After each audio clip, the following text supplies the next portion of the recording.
Bonjour à tous et bienvenue sur 93 400.tv, la chaîne Odonienne. Bonjour Monsieur Toiti. Bonjour. Vous allez bien? Tout va bien. Très bien, Je très suis bien. en pleine forme. Aujourd'hui, eh bien, pour mon premier invité, un invité de marque, j'ai Monsieur Toiti. Voilà. Alors, Monsieur Toiti, un peu pour qu'on puisse un peu mieux faire connaissance avec vous, parce Allons-y. que peu de gens vous connaissent ou alors d'autres personnes d'un autre milieu. Mais là, sur la chaîne, j'ai cru comprendre que vous êtes déjà venu faire des interviews, des Oui. choses comme ça. Bien. Alors, moi, ce que je voudrais savoir, et pour les gens qui nous suivent, vous êtes licencié des sciences, vous avez 3 enfants. Oui, j'ai 3 enfants et puis 3 petits-enfants et un 4e, je suis grand-papa. Donc, vous avez une grande famille.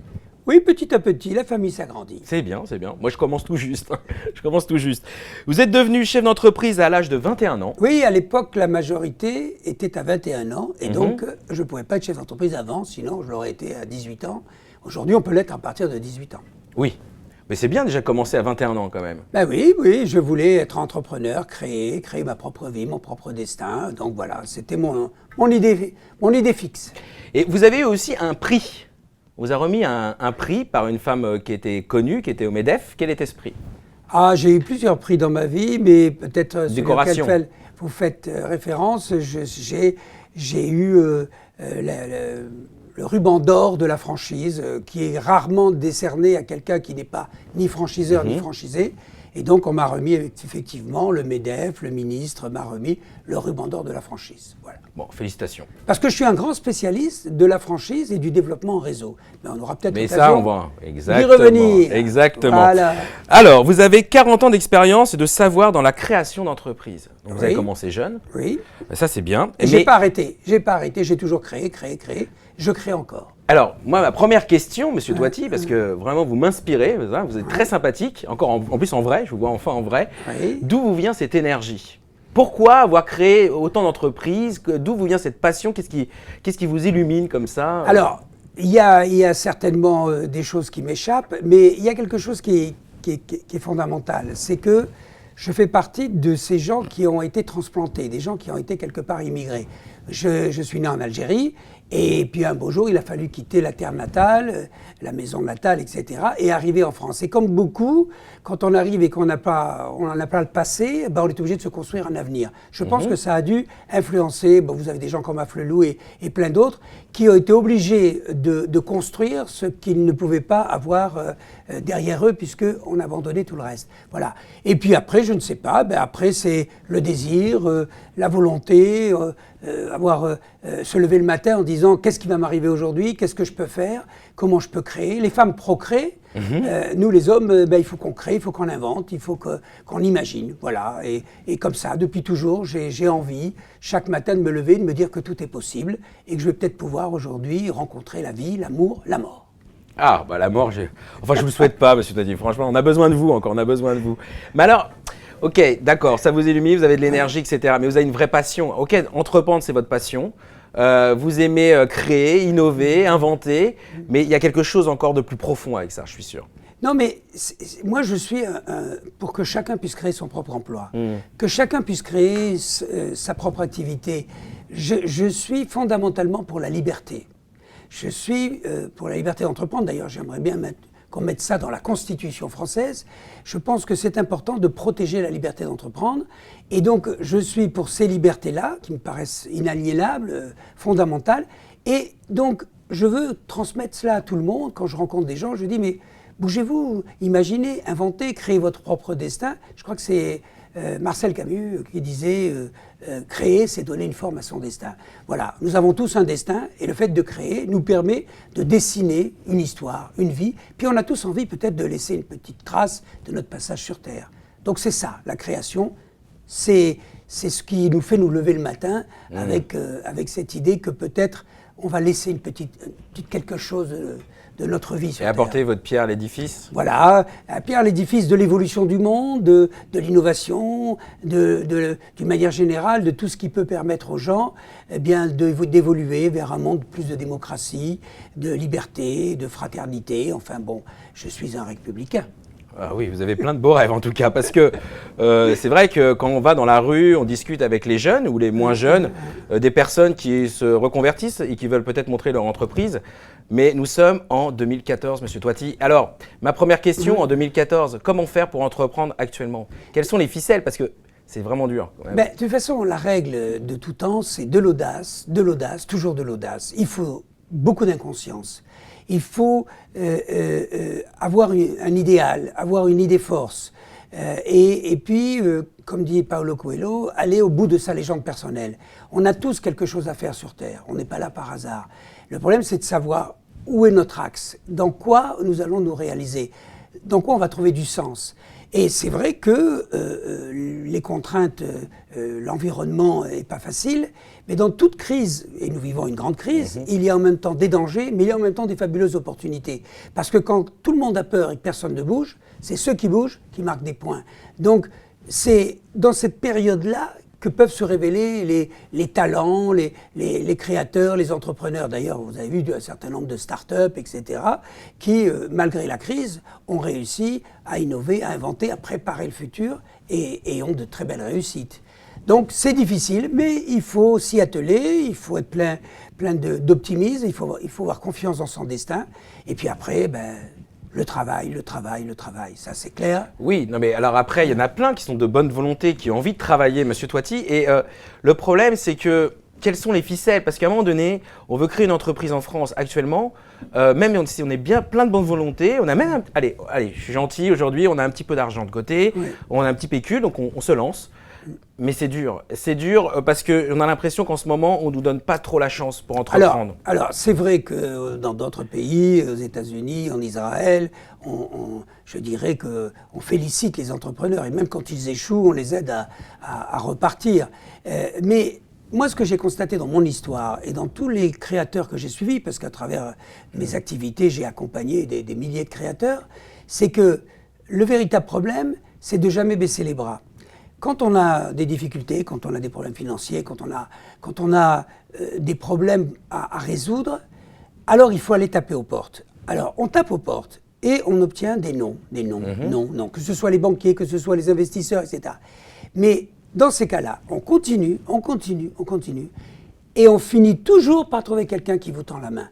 Et ça, mais pour ça, il faut jamais baisser les bras. Moi, à différentes périodes de ma vie, j'ai eu des moments difficiles. Et parce que je n'ai pas baissé les bras, parce que j'ai continué à frapper aux portes, à rencontrer, j'ai fini par trouver à chaque fois quelqu'un qui m'a dit « Hop, je vais t'aider, je vais t'accompagner ». Voilà. Donc le problème, c'est effectivement de ratisser très large, de ce qu'on appelle lancer ses énergies, et surtout de ne pas se décourager. Il faut accepter 99 non pour avoir peut-être à un moment donné un oui. Il existe toujours quelqu'un sur Terre prêt à vous suivre. Il faut le trouver. Voilà. Oui, mais sur Terre, si par exemple, ça c'est gentil tout ça, monsieur Toiti, mais sur Terre, si on doit aller en Thaïlande, ça fait maintenant avec Internet, on est dans un grand village planétaire et n'importe qui peut faire un appel, expliquer ce qu'il veut faire, lancer des idées, et là, il trouvera quelqu'un. Il y aura toujours quelqu'un pour lui tendre la main. L'essentiel, c'est de ne jamais baisser les bras et surtout ne pas considérer que parce qu'on rencontre des difficultés, alors c'est foutu. C'est ce qui fait la différence entre un créateur qui réussit et un qui échoue. C'est simplement la pugnacité. Le pugnace, celui qui se bat, celui qui continue, celui qui s'accroche, il finit toujours par réussir. Celui qui baisse les bras, il baisse les bras et puis il va se plaindre et puis il va échouer. Voilà. Mais c'est pas évident aussi, tout le monde. Alors ça veut dire que tout le monde ne peut pas être chef d'entreprise ? Il faut beaucoup de détermination, beaucoup d'abnégation, beaucoup de volonté, beaucoup de pugnacité. Et c'est vrai que beaucoup de gens pensent que... Vous savez, je crois qu'en France, on fait des sondages régulièrement, il y a 3 ou 4 millions de Français qui aimeraient créer une entreprise. Mais très peu passent à l'acte, 30, 40 000 par an. Parce que effectivement, les gens ont envie de fantasmer et je pense que la création d'entreprise, c'est quelque chose de simple, de facile. C'est un parcours du combattant. Et effectivement, ceux qui pensent que ça va être une partie de plaisir, se plantent. Ceux qui, au contraire, acceptent que ça va être un chemin long et difficile, mais qui mérite d'être entrepris, ceux-là ont des chances de réussir. Voilà, c'est tout simple. Et il faut aujourd'hui encourager ceux qui ont envie de se battre. Et puis ceux qui sont des velléitaires, ils essayent, ça va pas, ils laissent tomber. Alors ils ont des beaux projets, mais ils passent pas à l'acte. Voilà. Mais c'est pas grave. Le monde ne peut pas être fait que d'entrepreneurs. Mais je pense qu'on va aller quand même vers un monde où chacun sera quelque part un petit peu entrepreneur de son propre job, prestataire de services vis-à-vis des autres. Je crois que le salariat va mourir un jour. Voilà. Il faut savoir que le salariat, il est exceptionnel dans notre histoire. Parce que le salarié, il est lié à l'ère industrielle. Mais l'ère industrielle est en train de mourir. Vous le voyez, les grandes industries s'écroulent. On est rentré dans l'ère de la matière grise, de la communication, dans l'ère des freelances, dans l'ère des indépendants qui se connectent entre eux en réseau. Et donc aujourd'hui, le salariat, c'est quelque chose de presque anachronique. Il va disparaître. Comme le CDI, j'ai entendu dire que le CDI allait peut-être un jour disparaître. Que le CDD, il va persister, mais comme on ne peut pas faire plus de 2 CDD d'affilée, qu'est-ce qu'on fait après? Mais non, mais c'est le statut de freelance. L'avenir, c'est le statut de freelance. Chacun est indépendant, chacun est son propre patron, et on devient prestataire. Je crois que c'est la seule façon aujourd'hui de permettre à chacun de créer son propre emploi, sa propre activité. Alors évidemment, c'est moins sécurisant que de dire je suis fonctionnaire, j'ai ma paye, je sais qu'elle va être indexée jusqu'à la fin de ma vie, ou bien je suis salarié en CDI, et puis si je fais pas de conneries, tant que l'entreprise vit, elle me payera. Mais c'est très défaitiste, c'est pas très encourageant. Par contre, quand on est indépendant, quand on est pigiste, quand on est freelance, eh ben on sait que son job, son salaire dépend de sa capacité à être créatif, à innover, à être présent, à être disponible, etc. Donc ça veut dire qu'en fait, on peut faire appel à un jeune entrepreneur qui est indépendant, c'est un entrepreneur parce qu'il bosse, il travaille pour son propre compte. Il y a le statut de l'auto-entrepreneur sur lequel on a beaucoup travaillé et qui fonctionne et qui permet à des gens de découvrir le monde de l'entrepreneuriat pour démarrer, puis qu'après, si vraiment ils s'y plaisent, et ben après, ils créent une véritable entreprise.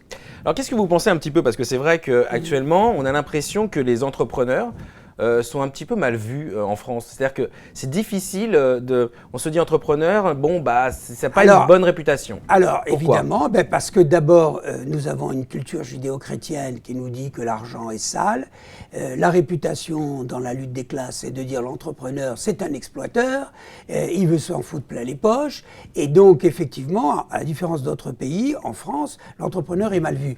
Alors, quand vous avez un président comme Hollande qui arrive, qui veut taxer à 75%, qui veut taxer les plus-values, etc., pendant un certain nombre de mois, voire d'années, les entrepreneurs disent on n'a plus rien à faire ici. Alors, il semblerait qu'après avoir délivré les pouvoirs publics, redécouvrent que c'est les entreprises qui créent la richesse, qui créent l'emploi, et on recommence un petit peu à dérouler le tapis rouge, et on essaye aujourd'hui de reconquérir. Mais le mal est fait, et pour beaucoup, il y a des gens, moi je connais plein de gens qui ont dit bon ben moi je quitte la France parce qu'ici on n'est pas accueilli alors qu'on est entrepreneur, on n'est pas accueilli comme il faut et on nous traite de voleurs, on nous traite d'exploiteurs. Et on confond les quelques entreprises du CAC 40 avec ces millions de petites entreprises où là on a des gens qui ne pensent qu'à créer des activités, de l'emploi, de la richesse et qui ne sont pas là pour s'en foutre plein les poches. Même si in fine, un jour ils arrivent à gagner un peu d'argent. Mais ça c'est la rançon de la gloire, normal. Et pourquoi il faut gagner de l'argent dans une entreprise? Pourquoi il faut avoir... Moi j'ai connu une personne il y a 3 jours, j'ai eu une conversation avec une personne qui m'a dit que ceux qui veulent créer une entreprise, pour leur but c'est de gagner de l'argent, ils n'y arrivent pas à chaque fois. Ben oui, parce que si on veut faire que de l'argent, on manque d'altruisme, on manque d'ouverture d'esprit. On va éviter des choses qui ne sont pas rentables à court terme. Et donc, on va soi-même se tirer une balle dans le pied. Tous ceux qui cherchent à faire de l'argent pour faire de l'argent, comme une finalité, échouent. Par contre, si on veut, parce qu'on veut donner du sens à sa vie, parce qu'on a une idée à développer, parce qu'on croit à un certain nombre d'idées et de valeurs, et qu'on se mobilise, alors l'argent devient un moyen. Ce n'est plus une finalité, ça devient qu'un flux qui permet de pouvoir continuer à avancer, à développer. Alors il faut gagner de l'argent parce qu'une entreprise, ça a des hauts et des bas, ça peut avoir des contrôles fiscaux, ça peut avoir des procédures, et il faut qu'elle constitue des réserves. Et puis une entreprise, ça doit rémunérer les gens qui y travaillent, donc il faut aussi gagner de l'argent pour pouvoir accompagner et aider ceux qui y travaillent. Et puis, il ne faut pas oublier qu'il y a des investisseurs. Il y a des gens qui ont pris des risques. Et ceux-là aussi, il faut les rémunérer. Donc, une entreprise doit gagner de l'argent. Elle doit faire du profit. Pas pour exploiter, simplement, y compris pour assurer sa survie. Parce qu'aujourd'hui, une entreprise, plus elle a de fonds propres, moins elle dépend des banquiers, et plus elle a des chances de passer et traverser les crises. Et puis en plus de mettre de l'argent, de faire des investissements comme ça, d'avoir de l'argent de Absolument. côté. Si jamais un jour, parce que ça arrive, c'est vrai, de temps en temps, on a une mauvaise passe, ça arrive dans la vie d'un chef d'entreprise. C'est classique, hein, c'est une sinusoïde, il y a des moments forts, des moments faibles, il y a des moments où l'environnement change, et là, il faut avoir les ressources pour pouvoir faire face. Voilà. Donc, c'est une réalité. Un entrepreneur, c'est pas sa finalité, c'est pas sa vocation première, mais c'est une conséquence. Il doit être capable de créer de la richesse et de faire de l'argent. Mais pas vraiment pour cela. C'est-à-dire il doit le faire parce qu'il en a besoin pour créer de l'emploi, créer de la richesse, récompenser les salariés, les investisseurs, les actionnaires et surtout se protéger pour l'avenir. Mais M. Toiti, avec ces belles paroles, il faut aller au gouvernement, il faut aller frapper à la porte de M. Hollande dans ce cas-là. Écoutez, en 40 ans, j'ai rencontré tous les ministres qui traitaient de l'économie, de l'emploi. J'ai à chaque fois participé à des réunions, j'ai donné quelques conseils, j'ai même remis, il y a longtemps, à Raymond Barre, un livre blanc de la création d'entreprise, du temps où il était Premier ministre. Voilà. Ceci étant, les politiques nous écoutent, parfois ils vont dans notre sens, ça a été le cas d'Hervé Novelli avec le statut auto-entrepreneur, et puis des fois aussi ils font de la politique et pour eux c'est accessoire. Alors voilà, bon. Maintenant je crois que petit à petit, de gauche à gauche comme à droite, on redécouvre l'intérêt des artisans, des commerçants, des petits entrepreneurs, et je pense que les mentalités commencent un petit peu à bouger, à changer.